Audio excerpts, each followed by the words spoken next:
What's up, everyone? It's Jay Ray, the co-host of Q Points, and one really important way that you can support our show is by subscribing to it wherever you listen to podcasts. Q Points is pretty much everywhere. One of those places where you can subscribe, and we highly encourage it, is on Apple Podcasts. If you visit qpnt.net/Apple Podcasts. You could subscribe to the show and listen to all of the episodes. And please leave us 5 stars because you know you love Q Points, and leave us a review. We really want to hear from you, and it helps to spread the word about the show. It's that simple. Thanks so much for tuning into Q Points, and thank you so much for supporting us. Have a great one.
Here I go.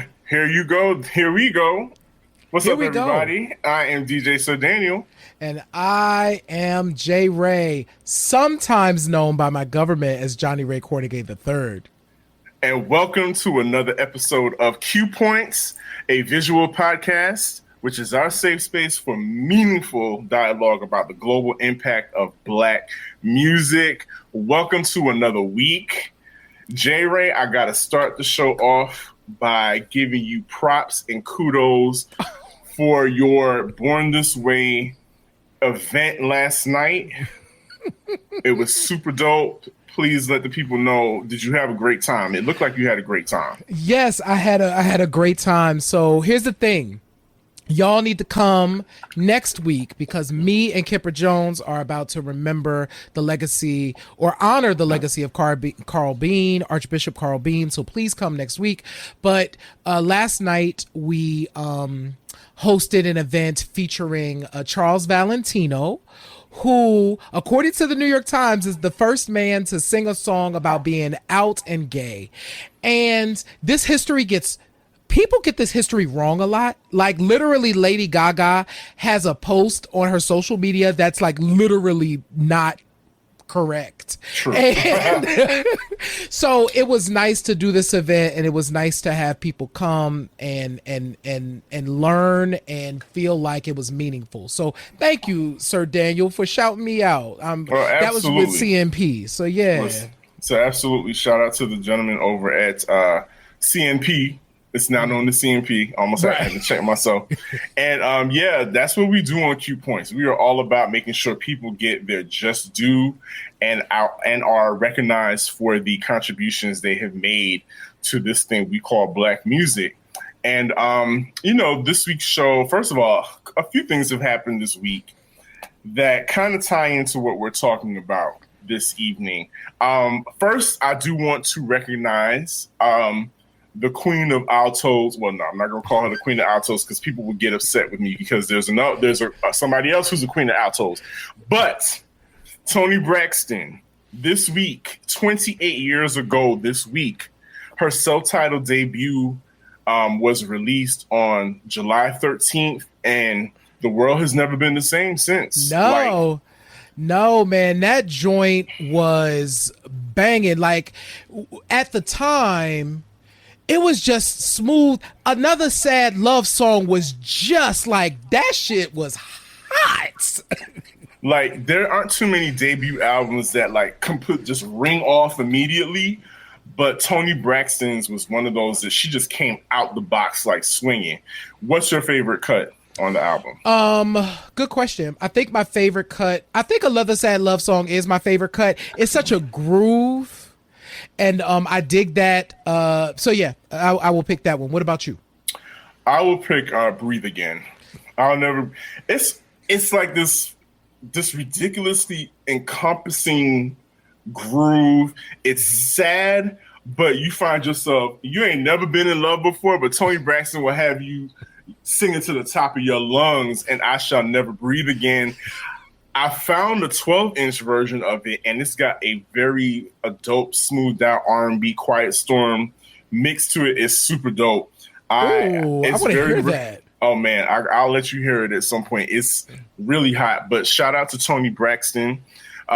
We also want to recognize and acknowledge the release of probably one of, well, her videos are always game changers. Mm-hmm. Like, Janet Jackson has always taken the visual aspect of music to other heights and other levels, whether it's concept or the choreography, and this had both. 28 years ago, also, this week, the video for If dropped. Man. I know you know the breakdown. We all know.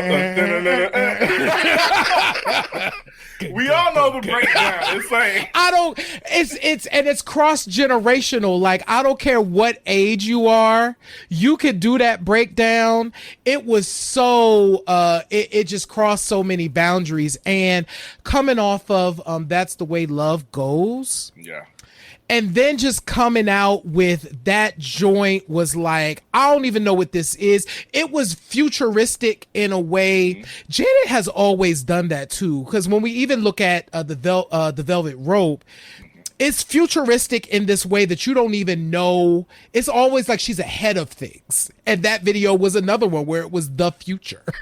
Totally. And it gave you a Japanese motif without appropriating, you know what I'm saying? Or without, trying to bastardize their culture, culture. So it was, shout out to Janet Jackson for giving us, a reason to stop wherever we are if we hear that song and automatically go into the breakdown, right? No matter where you are. It's ridiculous. Speaking of, and she gave us a few years later, gave us the other hit, R&B Junkie. I want to give a shout out to Ease Qualities Designs for the dope t-shirt. As soon as I saw it on the site, I was like, print me up one of those. I need that tomorrow for the show for when we're recording. So if you guys notice, every show that we've done, I'm always rocking a t-shirt that has some kind of artist on it or something music affiliated. So that's my little shtick. That's my little, my little thing. So that I like to do. But yeah, so shout out to Elvis and the folks over there at Ease Qualities Designs. So into what we're about to talk about tonight.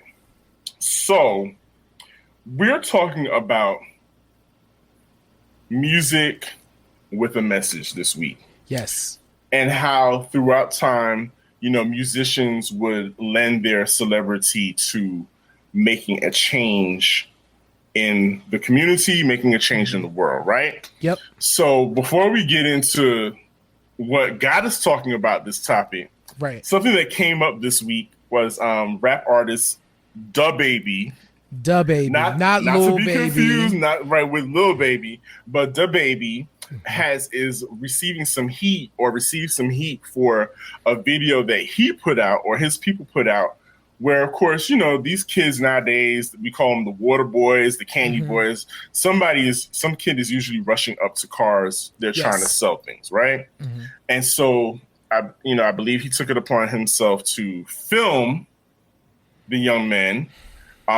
And I guess he was going to make this a moment of him patronizing these young men and purchasing things from them. So long story short, the boys recognize him, of course, because they're kids and that's his demographic. Right. And he starts asking them, well, how much? And, like kids are going to do what kids do. They're going to try you. They're going to push the limit. They're going to see what they can get away with because they've seen this happen before on social media. Mm-hmm. So I guess the boy had like a box of Skittles. So told him that he was selling the Skittles for like $2 a watt, right? Mm-hmm. And so the baby asked, well, how much for the whole box? Mm-hmm. My man said $200. I'd have been like, carry the one. Right. The math ain't mathing. The math ain't mathing, young man. Because I can go into the corner store and still get this little bag for maybe $1, right? But you know what? That's not even the point. So that happened, and the baby had the same reaction we did, and instead of like bought 2 packs off of each boy and gave them $4 a piece and kind of sent them on their way. Like, you try to get over on me, I was going to bless you, but you try to get over on me. So be about your way. Yes. And, the public is having a field day with this. And I don't know, are they rightfully so having a field day with this, J. Ray? I think we do too much in terms of social media anyway. So I don't know that we are right for having a field day with this. If I was the baby, if I was the baby, not the Ja baby. Baby. If I Right. was the baby, I wouldn't have put the video out. It's just not. I would have cut the video and been like, this was going to be a thing, but now it's going to be another thing. And it would have been a teaching moment, but it would have been a private teaching moment if it was me. You know what I'm Right. saying? So I think the idea of putting the video out is suspect, but so much of what we do on social media is suspect. And so this isn't different than that. That's my thought. Yeah, it's unfortunate for all parties involved. I personally it's real cringy to me when you put children on camera. That I think is the big thing too. Yeah. Like So, these is kids. Again, another I statement. I would not have put these kids on camera because I don't have their parents' permission or anything like that. So I don't know if y'all listening, that might be your way to get some real money. But anyway, I didn't get permission to, have these kids on. And again, like you said, we're in the era of doing the most on social media. And I have a thing about people, especially when it comes to homeless people. Mm-hmm.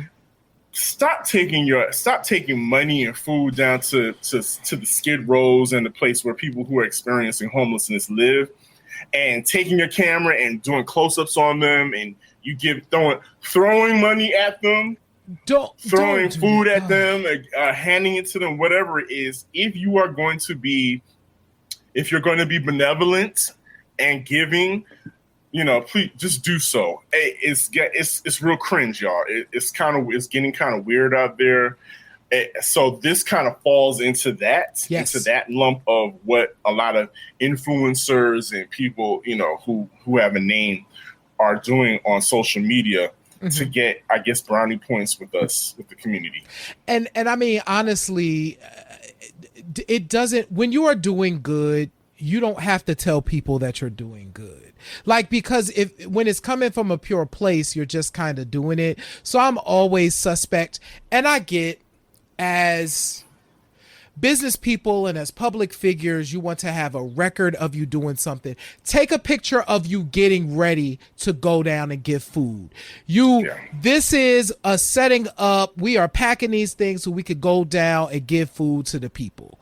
All right, cool. If them people take a picture, they want to take a picture of you with them. Okay. They are literally like, oh my God, can I get a picture with you? Do. Oh, cool. Send me that. You know what I'm saying? Tag me in that. So then do that. But this other stuff, nah, homie. It's kind of weird. But guess who saved the day? Listen. Did you know Soulja Boy saved Superman that hoe and saved the day by doing the same thing, but this time he actually gave the boys like all the money and let them keep their inventory, which is better. Like, sure. Okay. Sure. Shout Good out job. to Soulja Boy. Draco did it first, right? He gave them boys their first bankroll. But keep on doing you, young people.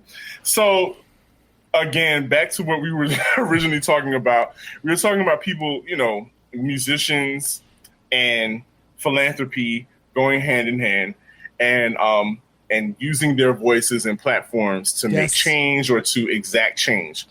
Just last week, we were all I was delighted. I don't know if everybody else was delighted. I was delighted to see Juvenile, Manny Fresh, and Mia X, three of New Orleans' finest, repurposing the anthemic, because it is an anthem. It literally is an anthem. Be clear, when you hear those violins, it's a war cry. It literally, people come out of the woodworks like, what's that? what's that I hear? Stop, children. What's that sound? Yes. So Juvenile, of who you already know, Juvenile repurposed his 1999 hit, which is an understatement, of Back That thing up, depending on if you want your clean version. Back Right. that ass up, and changed it to vax that thing up, of course, to promote people getting vaccinated. Yes. You know, we're still living in a COVID world. I know a lot of y'all like to think it's a post-COVID world, but it's still, she's still clanking around. COVID's still hanging out there, and she's a Delta apparently. No, I'm just playing. I had nothing to do with that, y'all. Let me be very clear. You can go ahead and edit that out. That was, but that was funny. But yes, so you know they were just doing their part to promote health and people getting the vaccine. So, can community conscious songs still work today? I'll say yes, because absolutely. Well, I mean, I've been vaccinated, but I love that Juvenile did that. No, absolutely. And not only can community conscious songs work, dang it, we need more of them. It is unacceptable. So, Sir Daniel, and this is when I'm going to put on my old fuddy-duddy hat. I have mine on already. Right. We grew up in the times when Back in the olden days where you had to say something. Right? You kind of were responsible for things that were happening within the community where you lived. You had to talk about them. Now, there are creatives that are doing that. I know that Lil Baby's been doing really good work in his community, and there are other folks that have been doing that. But also take to your platform, which is your music, and make some music that can help the people. Gosh, it's the easiest way. First of all, it's the easiest check mark on being a good person. Like, it's like, all you got to do is write a rhyme that uplifts some people. You know that if you know that folks in your community are experiencing homelessness or are not getting vaccinated or are shooting up the neighborhood, just write a song about it. Just write a little something about it. You know, James Brown, I'm sure there was more, may have been more before him, but James Brown started off with "Say It Loud, I'm Black and I'm Proud." If we're going to take a historical look, you know, that was a war cry. You know, the Black Panthers were a thing. You know, civil rights. This is during the civil rights era. So James Brown made an anthem. He saw his community standing up for their rights as Black people in the community, and said, you know what, I'm going to put this on wax and give the people an anthem, a song that they can sing during marching and protesting. Yes. And that's exactly what he gave. So I agree with you. I think that community conscious songs can work today. It just, you know, everything has to fit though. It has to work. It has to make sense. I don't know if it could work on, you know, on the kind of music that we have today. But that makes me think of T-Pain. But no, I do I do think it requires, you know what? Dang it. Yes. Give it up for T-Pain. Give it up for T-Pain. T-Pain was saying what we were all thinking. Well, everybody's been thinking it. At least people who listened to music in a time when radio didn't sound the same. Where you could hear different stuff and different voices and different cadences, and Big Daddy Kane was going to be different from NWA, who was going to be different from whoever. Like, these people were very different. Now everybody is from the South, even if you're not from the South. And forgive me, y'all, I saw recently somebody, I can't remember who, was, that documentary that you sent me, and we're not going to mention the name of it, but that documentary that you sent me, and the gentleman called trap music the blues of today. I just think it just sounds depressing No. to me. Yeah, I mean, but anyway, but we're not. we're not. J We're not. Ray, we're not here to be No. old fuddy duddies. But we do want to acknowledge and give roses to some songs that made us think and feel back in the day, you know. And it seems like they all, now that I'm looking at the list, it seems like they all came around the same, within like the same 3-year time span. Yeah. The first song that came to my mind, and this is an honorable mention, of course, you know, people always talk about Self-Destruction by the Stop the Violence movement. Ladies First by Queen Latifah and Moni Love. And Marvin Gaye's What's Going On. Yes. Those always get mentioned. But there's some other songs that I would like for us to, you know, give a ashe to for all the things that made us think and feel. Yes. And a lot of them, some of them actually made us dance too. Yeah. I'm going to talk about that later on. But so the first song that came to my mind after we talked about Juvenile Vaccine That Thing Up was a video and a song that was in heavy rotation on Rap City. And it was Tupac's Brenda's Got a Baby. Yeah. Now, prior to that, I don't recall ever hearing a song about teenage pregnancy from a male point of view, where he was actually empathetic to the young lady. And yeah, the young lady, I think she was interviewed, or, you know, people found Brenda from the video a few years ago just to talk to her.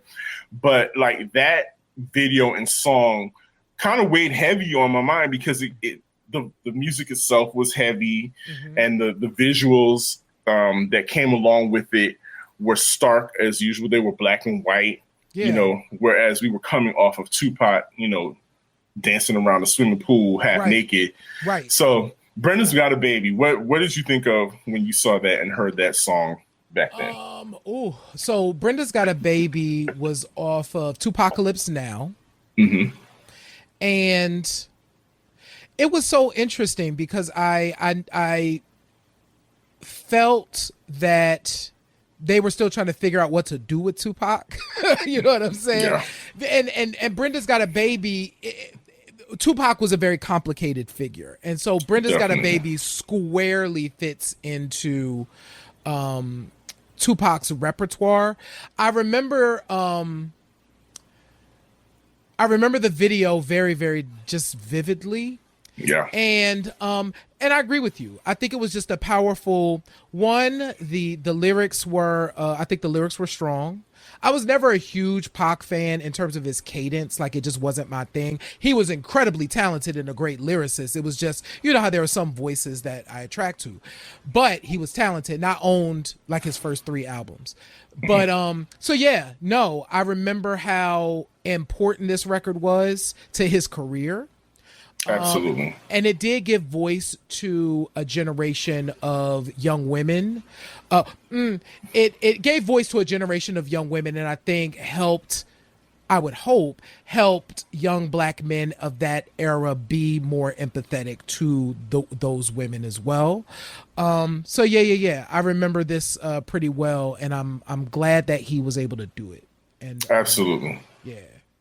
It was definitely the kind of subject matter for Teen Summit. Very much. It was definitely a Teen Summit kind of video. I know listen, if you're of a certain age, you remember Teen Summit. You do. And if you're not, go to the YouTubes and look it up. Yep. I kind of wish we had Teen Summit today. We need Teen Summit. And you know what also we need, and I just mentioned this to my brother recently, we need a YSB. Remember Young Sisters and Brothers?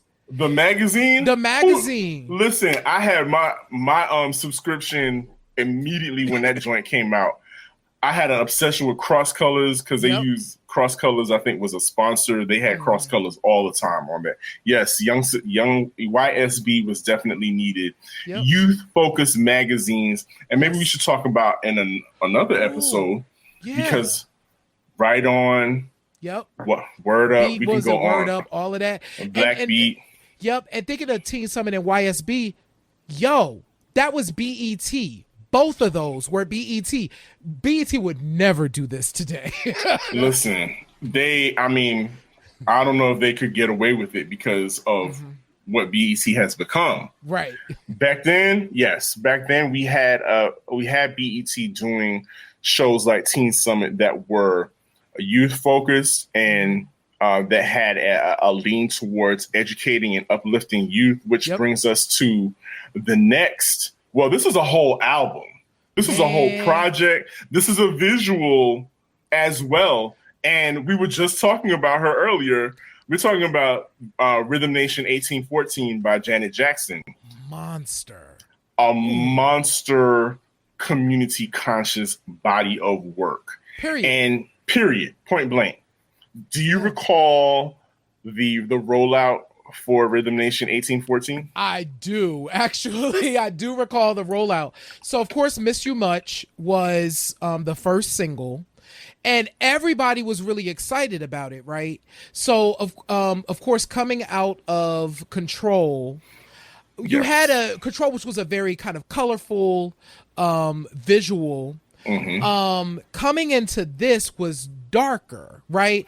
So you had this it was Miss You Much, but it felt long form in a way that they kind of set it up. But what they were really setting us up for was the Rhythm Nation 1814 30-minute long form video. Y'all, like this, you can catch it today it's on Vimeo.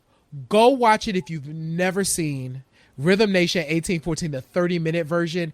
It's one of the sickest things you will ever watch. It is poetic. It's theater.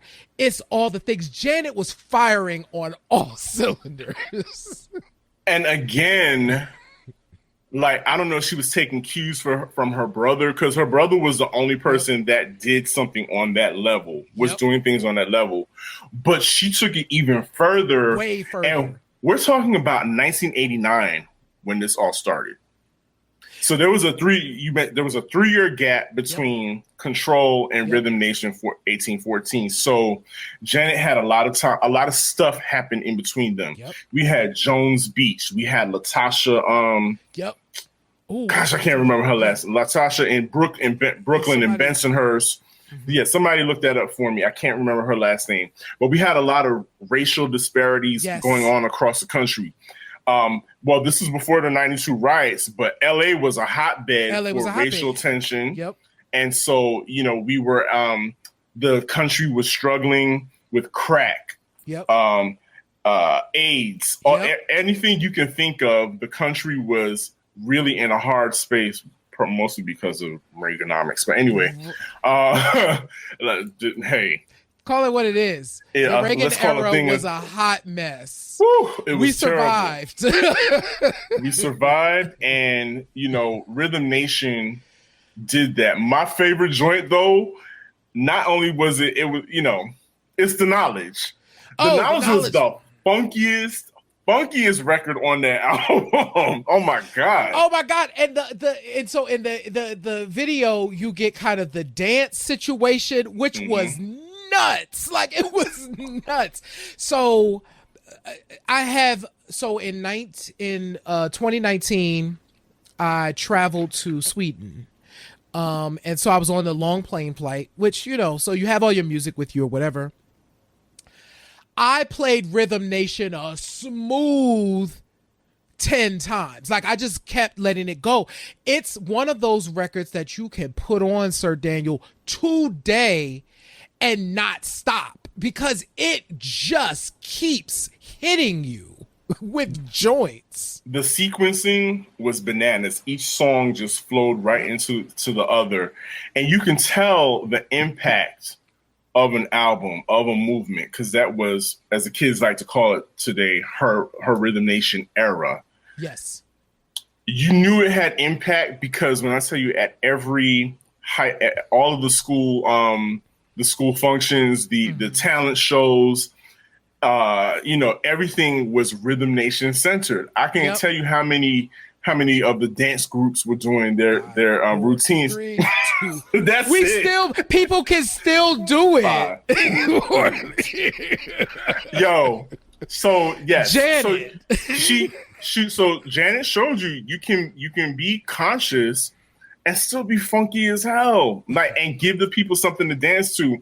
And quite honestly, maybe the first 5 songs of the album were Rhythm Nation 1814-esque, and the rest were bops. You know what I'm saying? And it still took the album over. Bops. And also Rhythm Nation, and we'll get off of this in a second, but Rhythm Nation was the beginning of kind of her, what I like to call her quiet storm. When the rain starts, oh yes, the mood is changing. Now I'm gonna say something. Here's what another thing. Rhythm Nation, the rain started here, and you got Lonely, which was a song talking about individuals who needed help, who might have been experiencing suicidal ideation, and Call Me When You're Lonely.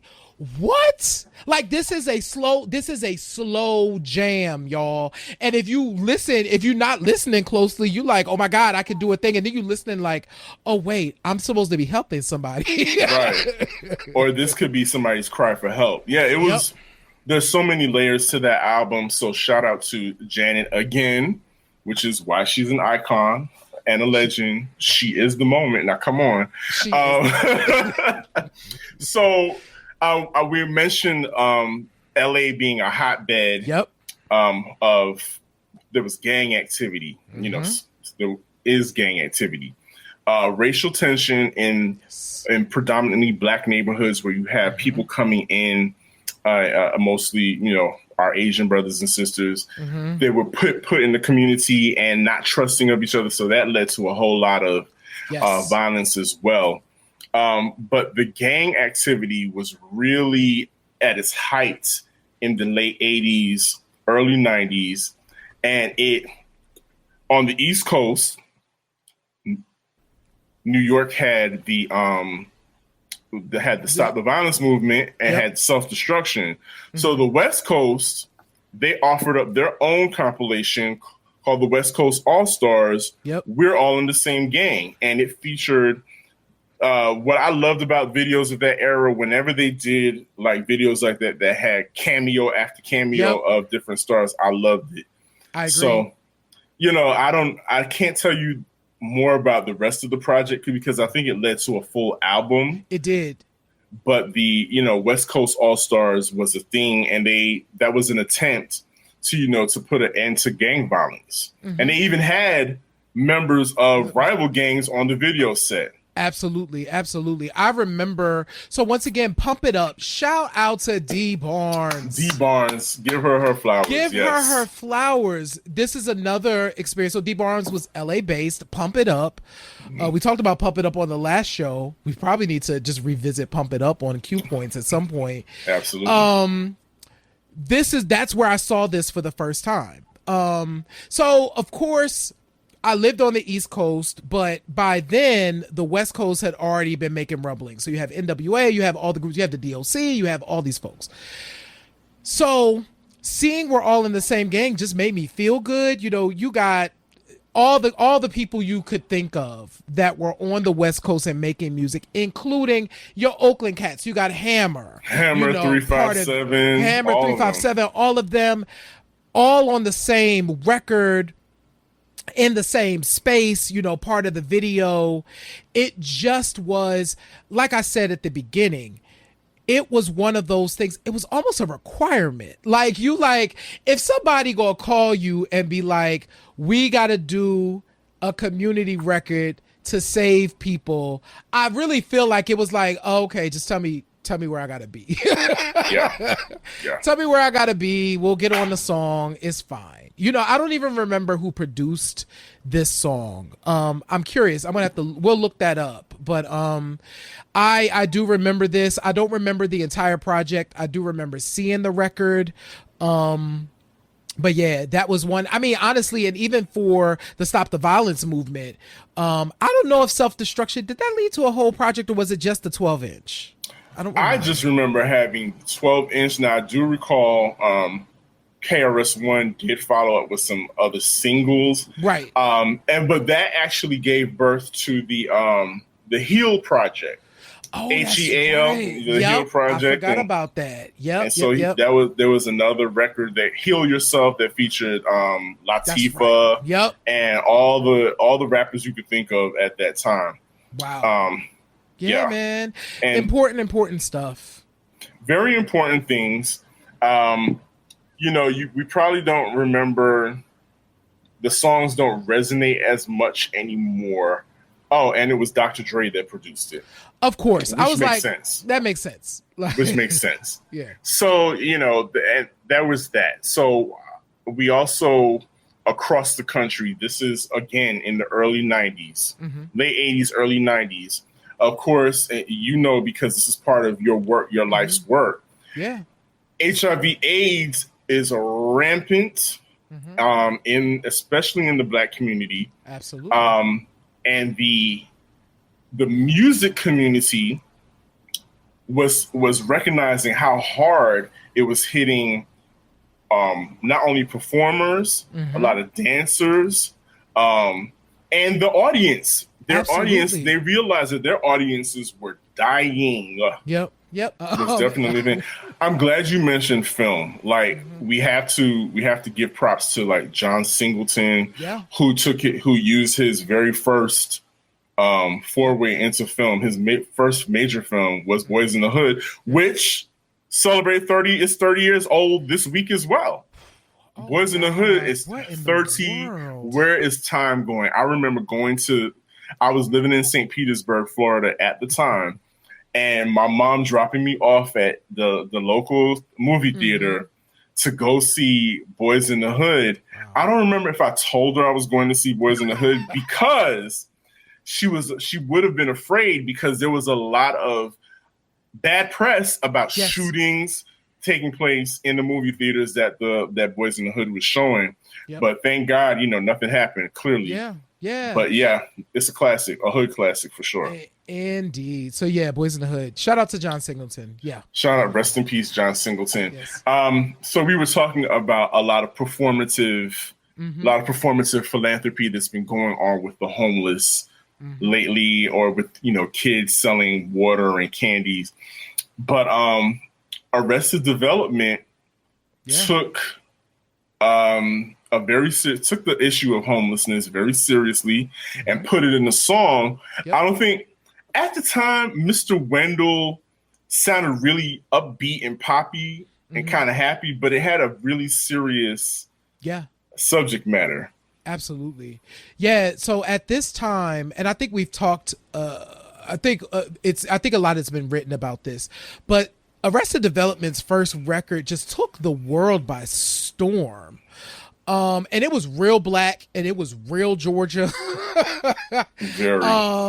And Speech is kind of a controversial figure, so there was a lot of stuff that didn't come out after, you know what I'm saying? But Mr. Wendell was one of those songs, and this was one of the later songs. Mr. Wendell was probably single like 4. I don't know. I don't remember exactly, but it was down the line a bit. And it probably was exactly 4. And it also became a massive hit, but talked about homelessness in this way that used hip hop and used storytelling as a way to engage. And I'll never forget watching the video. And so if you've never seen Mr. Wendell, that would be interesting if you watch the show and have never seen Mr. Wendell, but you should check it out.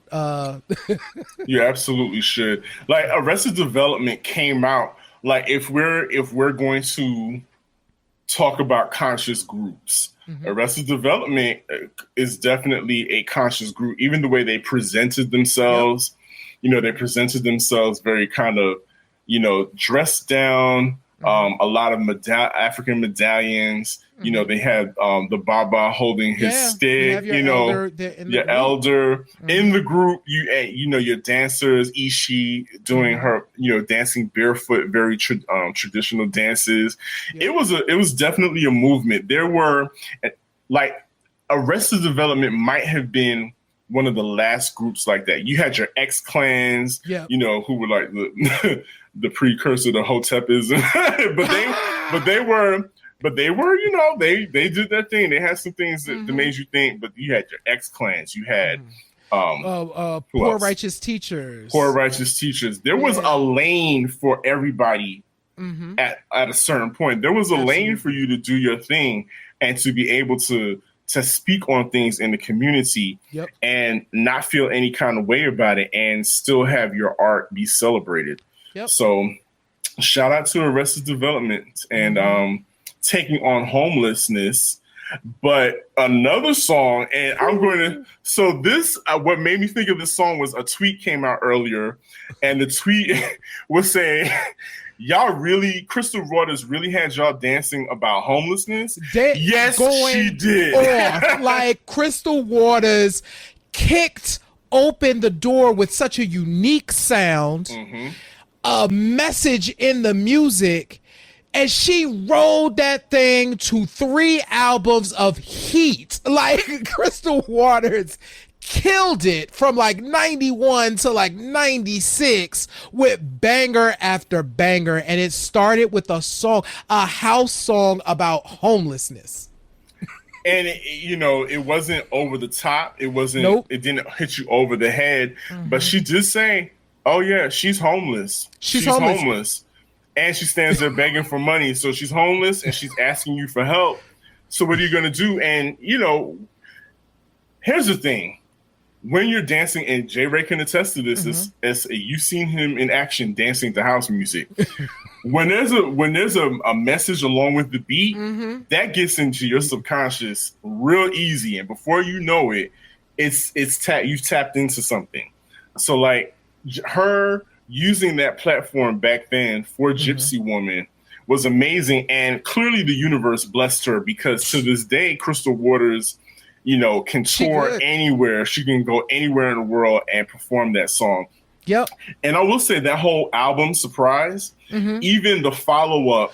Oh, Make It Happy? Make It Happy was about date rape. Yeah. And I had no idea at the time. Wait, did I know that? I don't think I knew that.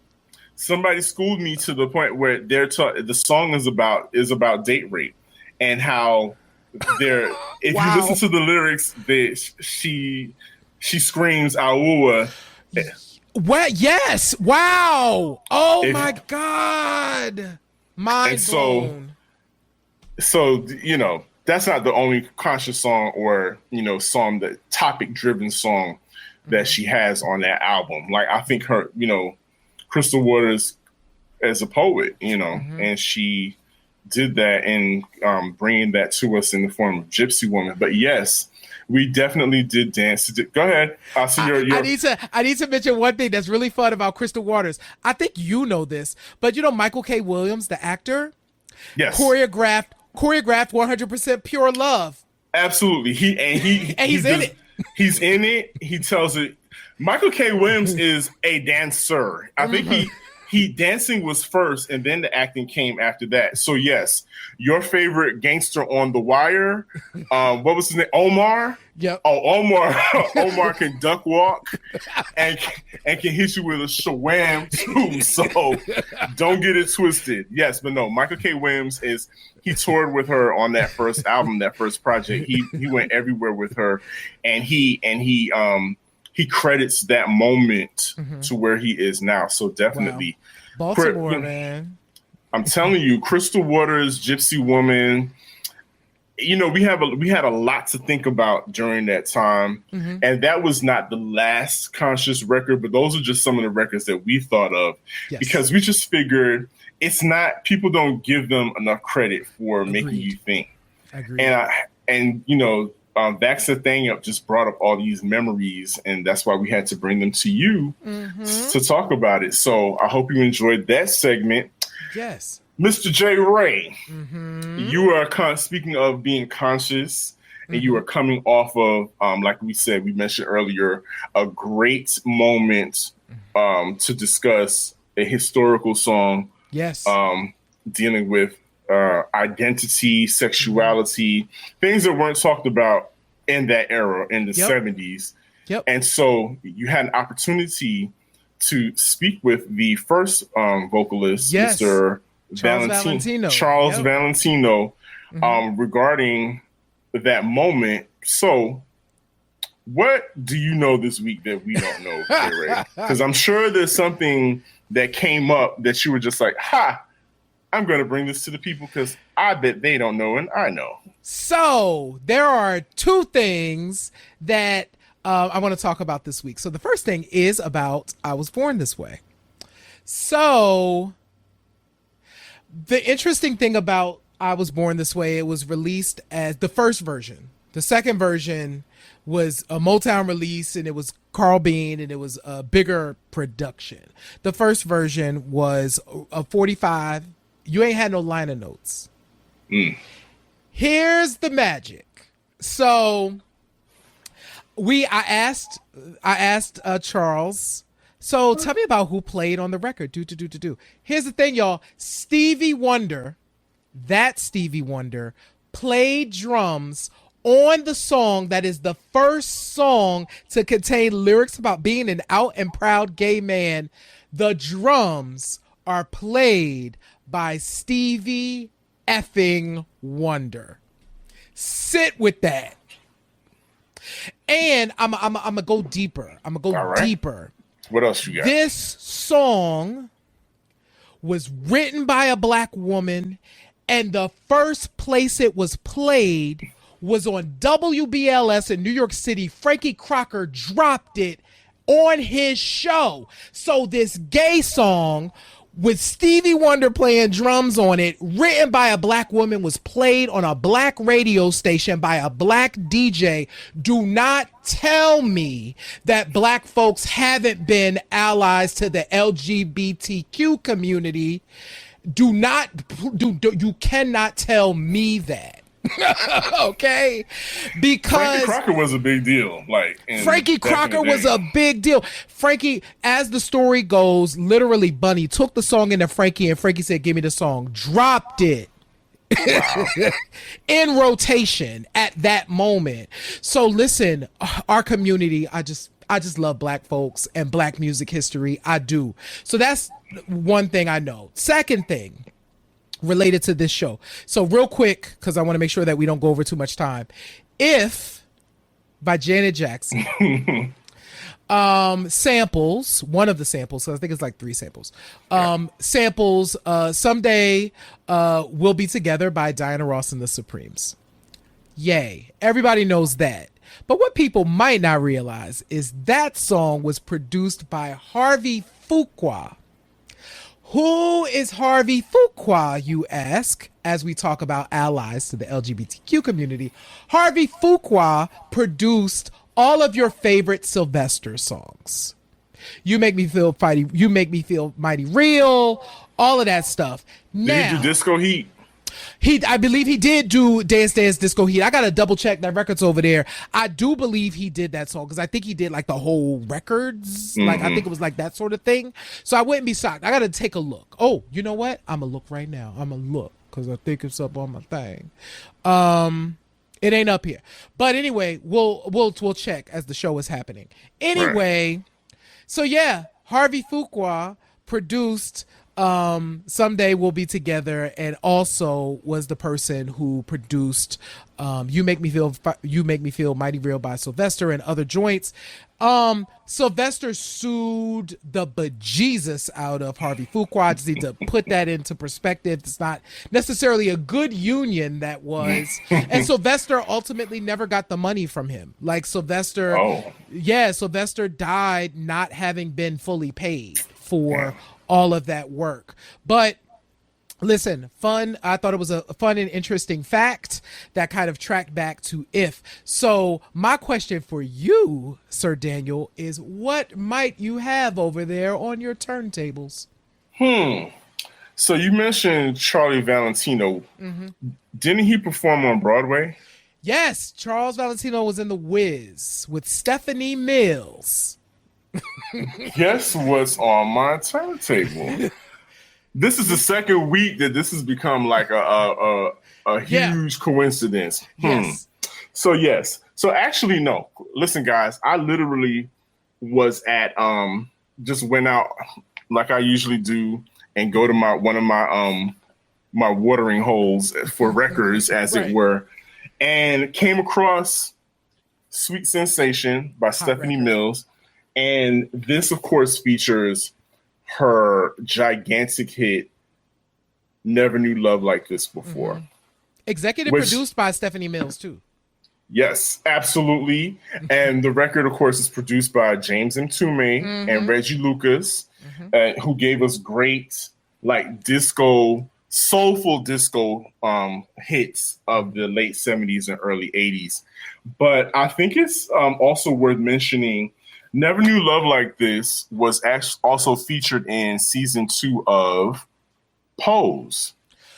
Yes. Which is the scene that Candy was eulogized to and was, of course, one of those tearjerker moments in Pose. But I bring that up because the Emmy nominations came out this week, and the Emmys got super black this year. Listen, like really black. Listen, we're gonna give y'all some blackness this year.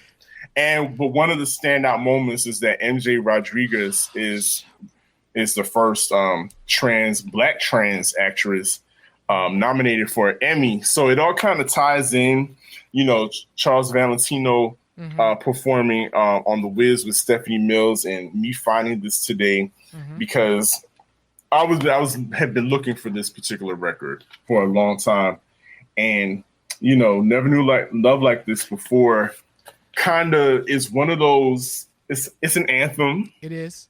It's an anthem. It's a call to action, and the way it was used in Pose, I think, really got to the heart of what was trying to be conveyed with this particular record. So this is what's on my turntable, and you should be hearing it in the mix soon once I bring back my little show. It's coming, y'all. I promise. I got to get some things tuned up, but it's coming. I've been practicing. I got y'all on some really dope sets coming up. Cool. But yes. Wow. J-Ray, it's been an hour. It's almost been an hour. It's a packed show.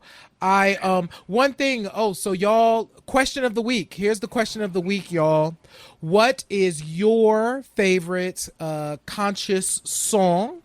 Tell us what it is, tell us who it's by and why you dig it. So go ahead, the link is right there. It's also in the chat. I'm going to leave it up for long because some people's like, I can't read that fast. Right. So I'm going to keep talking over this, and just make sure that you shout us out, send us a video, because we want to play your video. Please do. And you can always go to our Instagram and our Twitter, where you can click on the link and it'll take you right to the apparatus to film your video response, or hit us up at qpoints.com. We got a website, y'all. We got a whole website. So go on a whole website. Become an insider. Definitely follow us on socials. We just excited. We got so much more stuff coming. Like, seriously, me and Sir Daniel are figuring it out.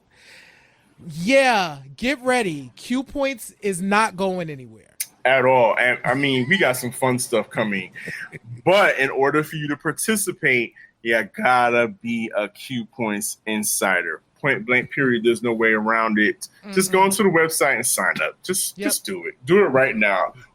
I'm dropping the link right now in the chat. But J-Ray, you know what I always say?